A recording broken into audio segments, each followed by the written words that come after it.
Hi, I'm Joe on the Moon. I'm a hobbyist game developer. As the chronically online nerd I am, I came up on this post. Just some guy pitching an idea and I held it in the back of my mind for a while, but I kept thinking about it. It seemed like a nice little side project I could attempt making, and I had many ideas I thought would be fun to play with. After a few months of working on this game every time I had the chance, which is more time I spent than I would like to admit, I must say it devolved into something much bigger than just a side project. I've been putting off making this video for a while now, always wanting to add new interesting features and make things more presentable, but I think I've reached a point where it's pretty solid.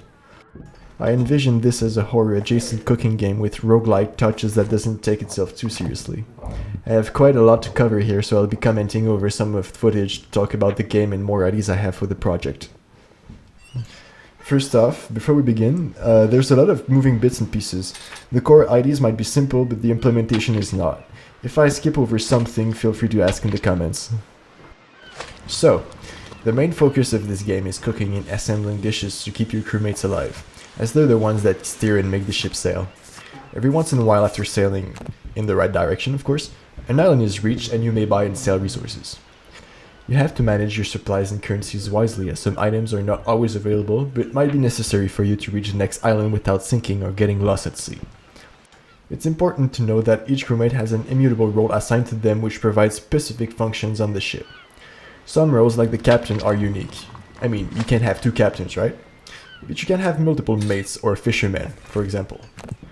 Currently, the most important roles are mate and navigator, as they provide the ship with speed and direction, respectively. Each crewmate has stats assigned to them, from health and ugliness to poisoning and curse and in between. Whenever an ingredient description pops up or the crew book, the pause menu pops up, it is possible to see those stats.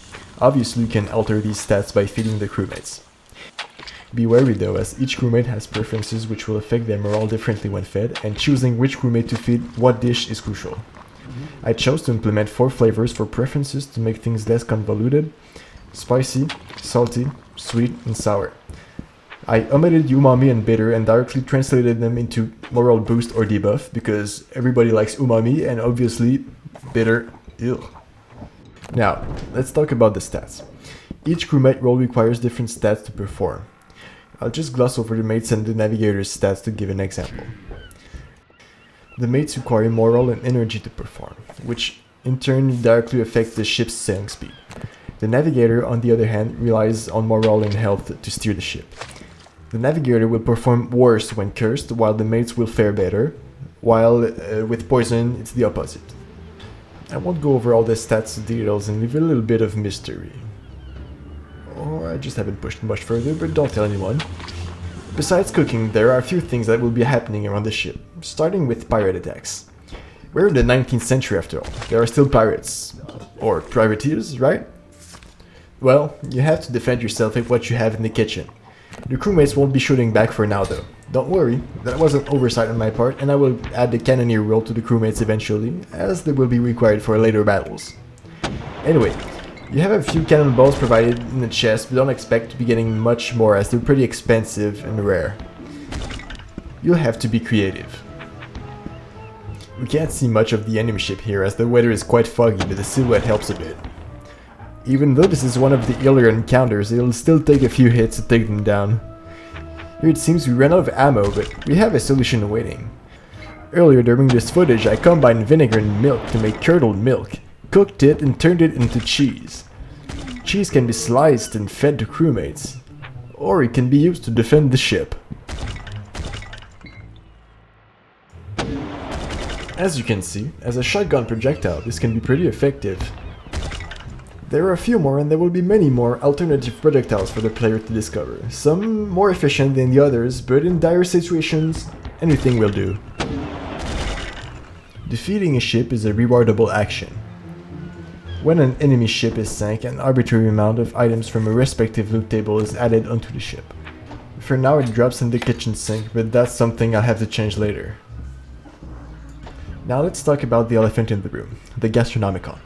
It's that floating book we've glanced over a few times if you've been attentive. The Gastronomicon is a little bit like the Necronomicon, except it won't make you go insane, and it holds the culinary secrets of the eldritch gods that cooked before the beginning of time. The book provides the player with instructions to prepare dishes as well as a service menu. The service menu is composed of a series of recipes the player has to complete in order to progress in the game, and completing them yields various rewards such as currencies and items. Initially, only the first recipe in the current service menu is revealed and the remainder will be hidden. But completing and serving any of the hidden recipes will reveal it and provide their rewards. The last recipe to be served in a service menu is kind of like a boss recipe, as it is not any of the static recipes provided in the game but is instead generated procedurally. If you're lucky and combine the right ingredients in the right states, it is possible to complete the boss dish, but its randomized nature makes it unlikely.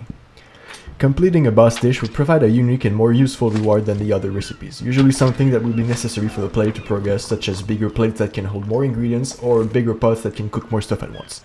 Not all recipes are born equal. Some recipes have more strict requirements while others are more vague. The meat soup recipe, for example, requires any of the broth types in the game paired with a sufficiently cooked but not burnt piece of meat, which can also be any of the ingredients in the meat category.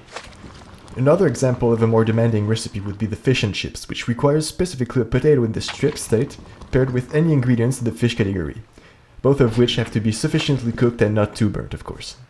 On top of the basic ingredient stats, recipes will provide additional stats, boosts, or debuffs.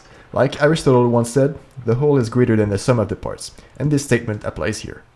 Some recipes might be outright bad for your crewmates, but required to progress in the Gastronomicon's service menu, so think wisely to whom it shall be served.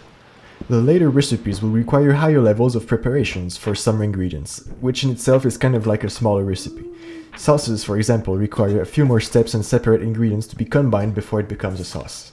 These preparation recipes will be accessible in the Gastronomicon and will be unlocked whenever the recipe that requires it is revealed, but that's a feature I have yet to add. There's another big feature I haven't talked about. Aboard the ship is a small shop. That's where the roguelike flavor is sprinkled in. In the shop you barter with an eldritch being by offering your devotion and souls to complete various deals that may or may not help you. There are many types of deals that will provide you with permanent effects and some with instantaneous ones. In this footage I only show one of the shop's tabs, which is the regular trades in this shop. For these trades you can see what will be the result of purchasing them, unlike the trades in the next tab. The Fate tab provides you with low cost trades but don't reveal their effects. It's kind of like a gamble. It is possible to permanently reveal some effects if you're lucky and get the right gambled effect.